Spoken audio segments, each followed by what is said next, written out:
now it is time for the top 5 segment. And man, oh man, this is an interesting one this week because we like to coin ourselves as big Marvel fans, but we do have some movies that we do not like. So this week's top 5 is top 5 least favorite MCU films, which will be very controversial for both of us. I have to say, when I was looking at the rundown, preparing for the show, and I saw your list, I was like, what the fuck? Yeah. I disagree with, well, most of you. The ones that are not the same. 3 out of the 5 I disagree with. I'm like, what are you talking about? But we'll get into it. It's okay. I disagree with one of yours too, so it's fine. Oh my goodness. Number 5 for me goes to Captain America First Avenger. Right off the bat. Right what off the fuck? the bat. I'm not a fan. I feel like it was slow. Obviously, I mean, it's a fucking literally First Avenger, so you have to do the first origin story, even though it wasn't the first in the chronological order, whatever, blah, blah, blah. But I just, I wasn't really sold on Chris Evans when I was that age, and I still go back, and it's still my least favorite Captain America, because obviously the other two are just so fucking brilliant. But I mean, I don't know, man. I wasn't a fan, and I didn't really care for the dynamic of Red Skull. And of course, this is me going in as the just the movie guy and not the comic book guy. So I know there's so many more layers to that onion. But I'm not crying about it because one of my least favorite MCU films is Captain America for First Avenger. I didn't like it. I didn't like it. First of all, like Red Skull. What? Didn't like He's so okay. And then this movie was absolutely necessary because it sets up everything you love. It sets up Bucky, which sets up the Winter Soldier. It does. It sets up Captain America and the Falcon, where you get the transition to Sam as Falcon. Yep. All of that. It sets up all of. There's even a picture hanging in the Captain America Museum in Falcon and the Winter Soldier of Captain America with the door from this movie. It was set all in advance. And I thought they did a brilliant job of telling you the origin, because I've seen some other Captain America movies that fuck up the origin in just ridiculous ways, and it's a pretty straightforward origin. So listen, I didn't say it wasn't necessary. I didn't say the film wasn't necessary. I just said I didn't like it. All right. Yeah. I mean, Peggy, and like, it's just all right. It's fine. No, it's fine. It's fine. All right. Now, I will say my number 5, and I'm going to say the same thing that you said off the top of yours about Captain America First Avenger, and I would use that to debate yours. Mm-hmm. If you thought that was slow burner, like Eternals. Yeah. So I want to clarify, okay, and this is why it's number 5, because it shouldn't be on the list, but it is on my list because the whole first act, or let's put it this way, the first half of the first act, unnecessary.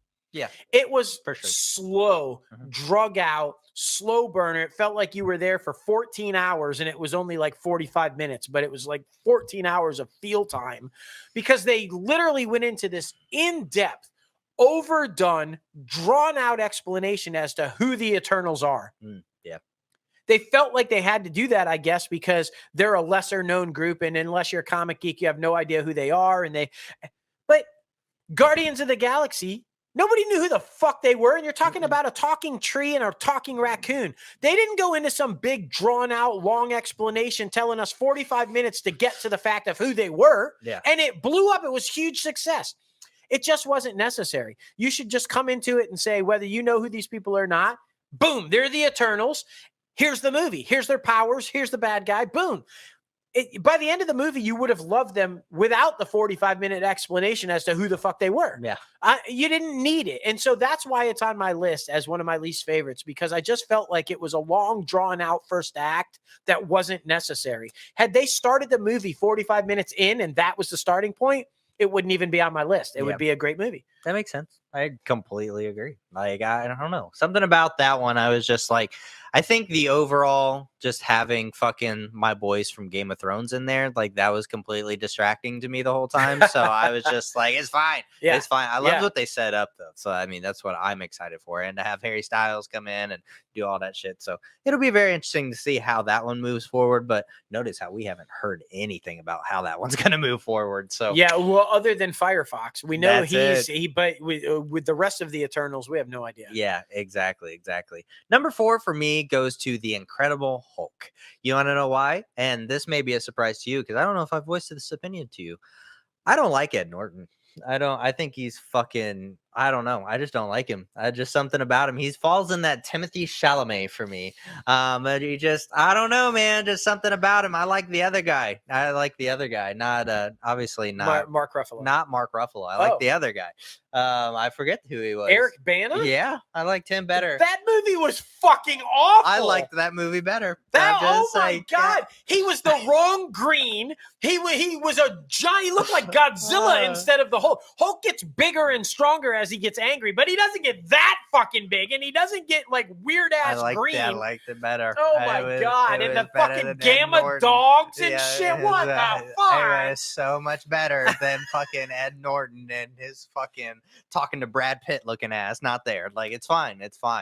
But I'm just saying, I didn't know if I ever voiced that to you. But yeah, I don't know. I feel like he's a pompous ass. Are you saying you're not a fan of fucking Fight Club because of Ed Norton? Oh, I like Fight Club. Brad Pitt's in Fight Club. But yeah, I don't like Ed Norton. Birdman? Yeah, I've never seen Birdman. Oh, yeah, I've never seen Birdman. Yeah. It's one of Keaton's. He won the fucking Oscar for it. I know. And Norton and Emma Thompson, they're like not Emma Thompson, Emma Stone. There it is. Fantastic in that film. I know. Oh my gosh. I know.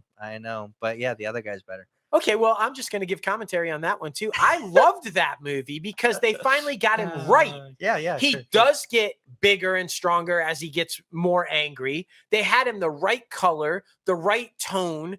You did see him increase and decrease in size depending on the fights and the battles that he was doing and everything. I thought it was a beautiful tribute to Bill Bixby's and Lou Ferrigno's Incredible Hulk TV show.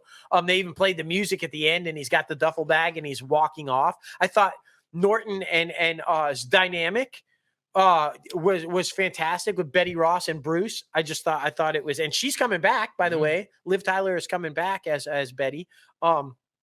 I just thought it was maybe because I was such a huge fan of the TV show and it did such an homage to the TV show. Maybe that's why I like it so much. Yeah. I know this is on many people's least favorites. Yeah. It's just not popular amongst most people. And it's money-wise, it's one of the least successful. Yeah. But I really liked it. Yeah. So, I mean, you know. You're not most people. It's okay. No, it's fine. It's fine. You're in your own lane. You're in your own lane. I am. My number 4, I think everybody agrees. Yeah. Thor. Yeah. Thor was just not good. Mm-hmm. This is not a knock against Kenneth Branagh. He's a brilliant director and everything. And this is not a knock against Natalie Portman. Mm-hmm. Definitely not a knock against Chris Hemsworth. I think Chris Hemsworth is the perfect Thor. Yeah. Nobody will play Thor better. The movie sucked. Yeah. It just wasn't good. And that's because Kenneth Branagh, and I hate to say this, but Taika Waititi, and I don't even know who the fuck directed the second one. None of them got the tone of Thor right. Yeah. They just didn't get Thor right. But Thor was right in every Avengers movie.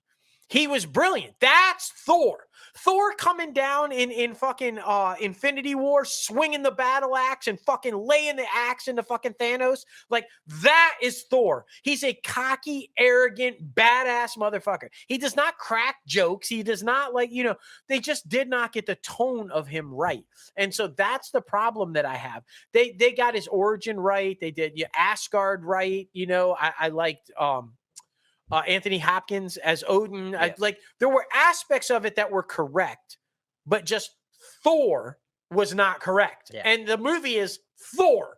So it's kind of like, anyway. Yeah. Alan Taylor did. Okay. Well, he didn't get it right either. He didn't, obviously, because number 3 for both of us is Thor: The Dark World. Yeah. It was so fucking boring. It was. I mean, that's the problem with a good amount of the Thor franchise in general, I feel like is really dropped the ball on that one. So yeah, I mean, there's really nothing more to say because yeah, you kind of summed it up in that one because it's kind of the same thing with the first one and the second one. It's just like you have aspects right, and you lead into Loki being the big baddie, but it still was like, okay, this is really fucking boring. So yeah, number 3 and for both of us. Yeah, yeah. And look, I'm just gonna say it.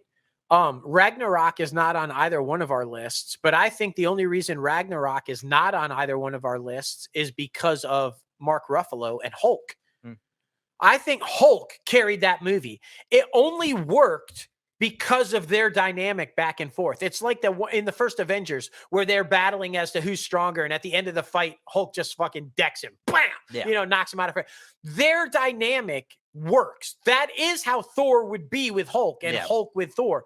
I think that's the only reason Ragnarok worked, and it's why it's not on the list. Yeah, I feel like I don't know. Sometimes you struck gold and then like can't recreate that. Exactly. So I feel like that's what that was. Yeah, and we'll be getting to that. Yes, we will. So yes, what's your number 2? Number 2 for me is Guardians of the Galaxy 2. This one was also pretty slow for me, and I really just did not like the villain. I did not like the fucking I'm a planet, but I can fuck people. Like I just felt like that was really weird. I didn't like that aspect. I get Guardians are weird, but I mean, just for me, I just didn't. I wasn't feeling it. I would have much preferred like another extraterrestrial, like Roman, or the fucking or whatever we had in the third one. But yeah, I mean, Egot, whatever the fuck his name is, like the planet, nah. Yeah, really so in defense of this one, because I agree with you. I did not like the villain either. I'm a huge fan of Kurt Russell, but I just did not like that.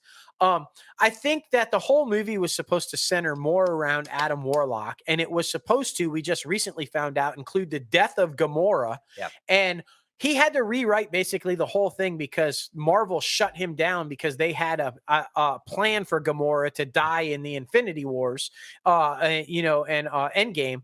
And he basically had to go and just redo this film. And I think that's why, if it out of the 3, it suffers a bit, it's because of that reason.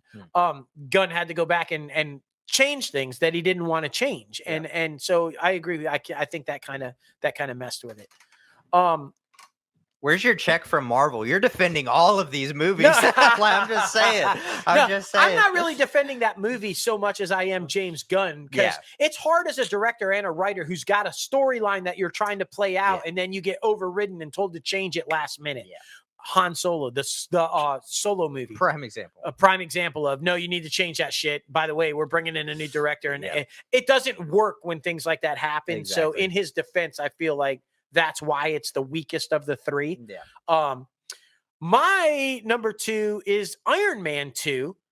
I think this was a rush job from start to finish, and you guys know what I feel about Favreau. I fucking adore Jon Favreau. I think the man is a brilliant director, and everything that he does and everything about, he's got it all. But I think this was a rush job and I know it's hard to say rush job when there were so many Marvel films in between Iron Man 1 and Iron Man 2, but this movie's sole purpose was to introduce Black Widow. And I don't think it was for any other reason. Mickey Rourke's Whiplash was fucking awful. It was god awful. It's definitely by far the worst of all the Iron Man movies. And it would, like I said, in my opinion, I think it was strictly to introduce Black Widow. And they could have done that in a far better way than using an entire Iron Man movie to do it. I'm sorry. It's on my list because it was bad. I understand.